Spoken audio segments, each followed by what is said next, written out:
Hello guys, good morning. So sa video na ito, pag-uusapan natin ang tanong ni Sir Mario Vilanizo.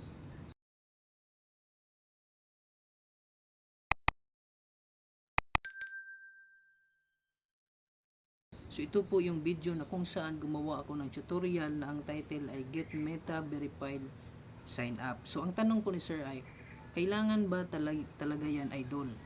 So ganito po yan, sir. May disadvantage at advantage po yung Meta Verified. Uunahin po natin yung advantage. So si Meta po or si Facebook ay magsisecured o isisecure niya ang ating mga account. At madali pong makita ng mga followers or mga ibang content creator ang ating official account kasi merong nakalagay dito na blue check. So ano nga po ba yung disadvantage nito? So ang disadvantage po dito, sir, ay tayo po ay magbayad kay Facebook every month at hindi tayo ang yung babayaran ni Facebook. So magkano po ba yung babayaran natin dito?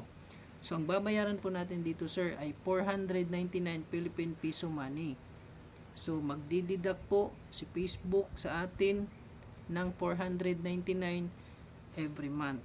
So sana po nasagot ko ang iyong tanong at maraming salamat sa panonood, sir. Bye-bye.